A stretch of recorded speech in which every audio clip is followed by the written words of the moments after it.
குரு பெயர்ச்சி பலன்கள் தனுசு ராசி அன்பர்களுக்கு பராபவ வருடம் வைகாசி மாதம் 12ஆம் தேதி 26/5/2026 உங்கள் ராசிநாதன் குரு பகவான் உங்கள் ராசிக்கு 7ஆம் இடத்தில் இதுவரை மிதுனத்தில் சஞ்சாரம் செய்தவர் இப்பொழுது 8ஆம் இடமான கடகத்தில் சென்று உச்சம் பெறுகிறார். இந்த பெயர்ச்சி உங்களுக்கு 8ஆம் இடத்தில் உச்சம் பெறுவது ராசி அதிபதி உங்களுக்கு சென்ற ஆண்டுகள் செய்த பலனை இந்த ஆண்டு கொஞ்சம் குறைவாகத்தான் இருக்கும்.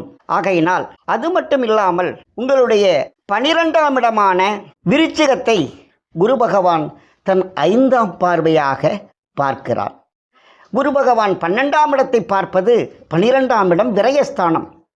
உங்களுக்கு சுப விரயமாக இருக்குமே தவிர வீண் விரயத்திற்கு வேலை இல்லை. வீண் விரயம் ஆயிடுச்சு, இருந்த பணமெல்லாம் வீணாக போயிடுச்சுன்றத சூழ்நிலை வரையாது. அப்போ சுப விரயம், அதாவது ஒரு பூமி வாங்கலாம், இருக்கிற காசியில் ஒரு வீடு கட்டலாம், இப்படிப்பட்ட ஒரு சுப விரயமாகத்தான் இருப்பார். மேலும் உங்களுடைய 2ஆம் இடமான மகரத்தை குரு பகவான் தன் 7ஆம் பார்வையாக பார்க்கிறார். ராசி அதிபதி 8ஆம் இடத்தில் இருந்தாலும் குடும்பத்தை பார்க்கிறார் அல்லவா 7ஆம் பார்வையில். அப்போ குடும்பம் நன்றாக இருக்கும். ஒரு கதவு மூடலாம், இன்னொரு கதவு திறந்துடுற மாதிரி குரு பகவான். அப்போ 8ஆம் இடத்தில் சென்றால் நம்ம கொஞ்சம் கஷ்டமாக இருப்பான்னு பார்த்தா குடும்பம் நல்லா இருக்கும் அப்படின்ற ஒரு சூழ்நிலை. அப்போ 2க்கும் 3க்கும் உடைய சனி பகவான் 4ஆம் இடம் சென்று அர்த்தாஷ்டம சனியை கொடுத்து கொண்டிருக்கிறார். கிட்டத்தட்ட ஒரு 2-2.5 மாதமாக அர்த்தாஷ்டம சனியில் இருக்குது.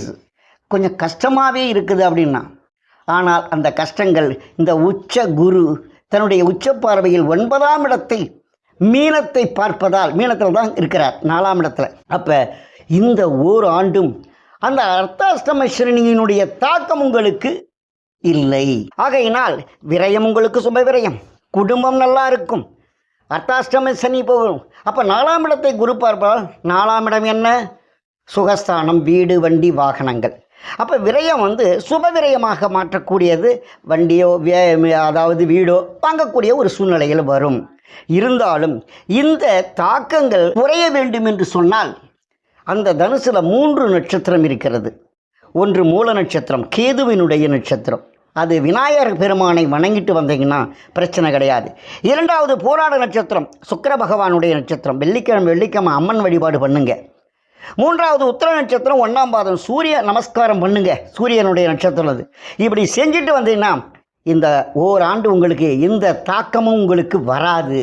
எல்லாமே நன்மையாக முடியும். வணக்கம்.